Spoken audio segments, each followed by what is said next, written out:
Welcome back to Capitol Review. I'm Mark Hall. President Donald Trump continues to keep his immigration campaign promises. He says his goal is to get rid of criminals and gang members who are here illegally. And he recently took a trip to Florida to visit Alligator Alcatraz, a facility that will be a holding location before people are actually sent out of the country.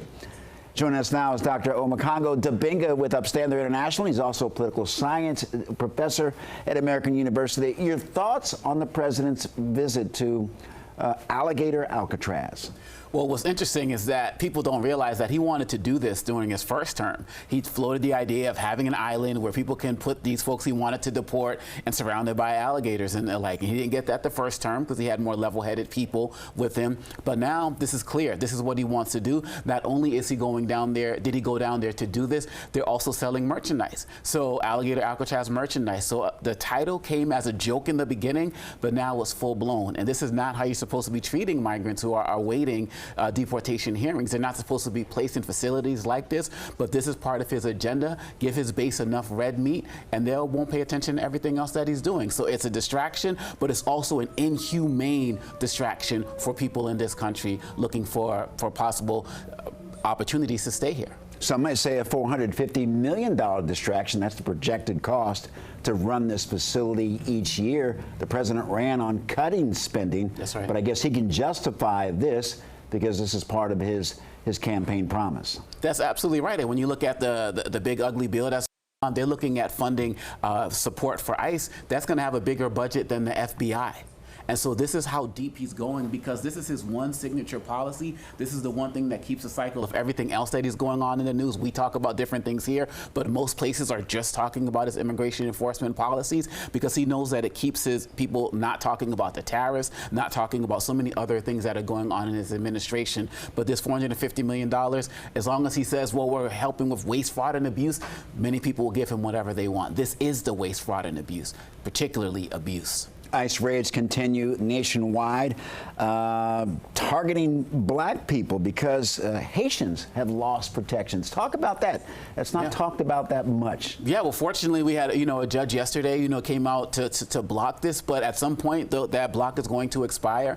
And we've always said in the beginning, we talked about that old Nemo poem. First they came for this group and nobody said anything, then they came for the next group, and by the time they come for you, nobody's there. We always knew that they were going to come for black people. We always knew that they were going to come for African groups, they were going to come for Haitians. And if you look like me or you're Haitian as far as they are concerned. And so we have already seen American citizens who have been locked up in many of these raids already, who are part of the Latino community. And now we're going to start seeing with the black community as well. And so this is why we have to understand that we are all in this together, and we have to target inhumane policies before they come to our door.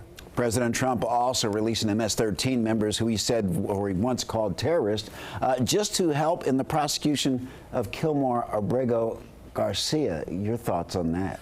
He not only said that these guys were terrorists, they had the State Department label them as an official terrorist organization like Al-Qaeda. And so there were so many other types of rules that come when you label someone a terrorist organization, and yet all of a sudden he's releasing these individuals and putting them in halfway houses in the United States to testify against a man who's a father of 2 disabled children in Maryland. If people don't understand that hypocrisy because he's giving them this immigration fight, most people aren't talking about this, he feels he can get over with that.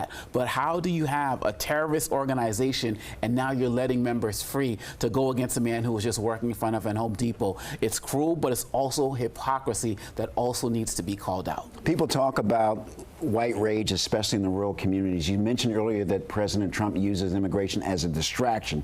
Many say this big, beautiful bill will not benefit many of the voters who supported him.